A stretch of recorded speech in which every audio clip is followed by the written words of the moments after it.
বাগেরহাটের মানুষের ব্যবহার অনেক ভালো। আর বাগেরহাট এত সুন্দর একটা জেলা, সেখানে আমি যদি না যেতাম তাহলে কখনোই বুঝতে পারতাম না। হ্যালো এভরিওয়ান, আসসালামু আলাইকুম সবাইকে। আমি নওশিন, ওয়েলকাম সবাইকে আমার অনেক আগের একটা ভিডিও আজকে আপনাদের মাঝে আমি শেয়ার করতেছি। যদিও মনটা খুব খারাপ লাগছে যে অনেকগুলো ভিডিও ছিল, ফুটেজগুলো আসলে ডিলেট হয়ে গেছে। কি আর করার, অল্প কিছু ফুটেজ ছিল, সেটাই আপনাদের মাঝে শেয়ার করতেছি। শীত শেষ হয়ে যাওয়ার বেশ কিছুদিন আগে আমি গেছিলাম বাগেরহাটে, আর বাগেরহাট ষাট গম্বুজ মসজিদ দেখার জন্য শুক্রবারে গেছিলাম।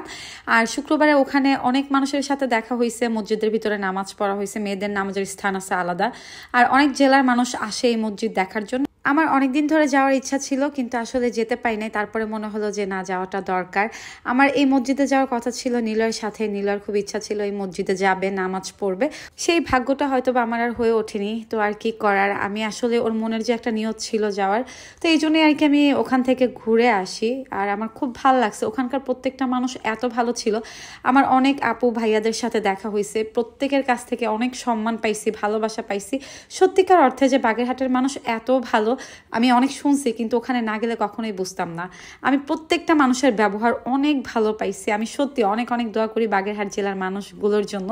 বাগেরহাট থেকে কেউ যদি আমার ভিডিও দেখে থাকেন কমেন্ট করে জানাবেন। আমি ওইখানে যাওয়ার পরে প্রত্যেক মানুষের অনেক হেল্প পাইছি।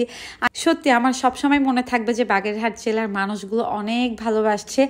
আমি আসলে বড় ওড়না নিয়ে যাইনি, তো আমি পাশে একটা বাসা ছিল, ওই বাসাতে গিয়ে একটা আপুকে বলছি যে আপু আমাকে একটা ওড়না দেওয়া যাবে। আপু আমাকে চিনে, তার ফ্যামিলির পার্সনগুলো আমাকে চিনে, আমার ভিডিও দেখে। এত ভালোবাসা পাইছি, আমাকে ওড়না দিছে। তারপর বলছে আপু এখানে কোনো সমস্যা হলে জানাবেন। আর আমি যখন আসার সময় তারা জোর করে খিচুড়ি আমাকে খাওয়াই দিছে। আমি এক লোকমা খিচুড়ি খেয়ে আসছি। মানে যদিও আমি সুন্দর ফুটেজগুলো নিয়ে রাখতে পাইনি, আমার কাছে খুবই আফসোস লাগতেছে। তবে ওখানে অনেকের সাথে আমার দেখা হয়েছে, প্রত্যেকটা মানুষ অনেক মুরব্বী মানুষ, তারা আমার মার বয়সী, যারা আমাকে ধরে কান্না করে দিছে, আমাকে অনেক ভালোবাসছে, তাদের অনেক দোয়া পাইছি। প্রত্যেকটা মানুষের কাছে না আমি সত্যি এত ভালোবাসা পাবো কখনো আশা করিনি। আর এই বাদামটা খেতে অনেক বেশি মজা। এই বাদামটা নাকি সুন্দরবন থেকে নিয়ে আসে, অনেক রকমের ফল ওখানে পাওয়া যায়। তো আমি এই বাদামটা খেয়ে অনেক ভালো লাগছে আমার কাছে। সত্যি বাদামটা অনেক মজা। বাদামের নামটা কেউ জেনে থাকলে অবশ্যই কমেন্ট করে জানাবেন। এই মুহূর্তে আমার এই ফলগুলোর নাম মনে নাই।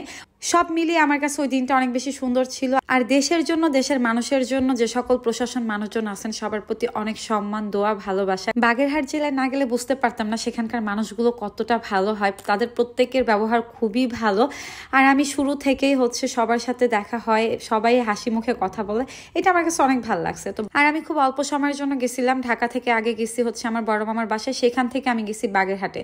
একটানা লং জার্নি আমি একদমই করতে পারি না। আসলে এইভাবে যাব একা কখনোই কথা ছিল না। মনের ভিতরে অনেক বেশি চাপা কষ্ট ছিল, যদিও ওখানে যাওয়ার পর মন ভালো হয়ে গেছে প্রত্যেকটা মানুষের ব্যবহার দেখে। আর আমি যে অটোতে করে আসতেছিলাম, এই অটোওয়ালার ভাইয়া আমাকে চিনে ফেলে, বলে আপু আমার অটোতেই যেতে হবে। আমিও ভাইয়ার অটোতে করে আর কি দেখতে দেখতে আসতেছিলাম। শীতের সময়টা ভালোই ছিল, এলাকাটা খুব সুন্দর। আর এইভাবেই সময়টা পার হয়ে যায় ওই দিনে। তারপর বাসায় ফিরি, আর মামি আমার জন্য পোলাও, রোস্ট, মাংস, ডিম অনেক কিছু রান্না করছে। আর আমিও অনেক বেশি ক্ষুধার্ত ছিলাম। খাবার টেবিলে না বসে ফ্লোরে বসে খাওয়া শুরু করে দিয়ে মামির হাতের মজার মজার রান্না। তো যাই হোক, এই ছিল বাগেরহাটের একটা ছোট্ট ভিডিও আপনাদের মাঝে শেয়ার করলাম। আর ঘুরতে যাওয়ার জন্য কোন জেলায় যাওয়া যায় আপনারাই কমেন্ট করে জানাবেন। আপনাদের ওখানে ঘুরতে চলে আসবো ইনশাল্লাহ হুট করে। তো যাই হোক, আজকের ভিডিওটা এই পর্যন্ত। ভালো লাগলে অবশ্যই লাইক, কমেন্ট, শেয়ার করে দিবেন। সবাই ভালো থাকবেন, ইনশাল্লাহ দেখা হবে নেক্সট ভিডিওতে। আল্লাহ হাফেজ সবাইকে।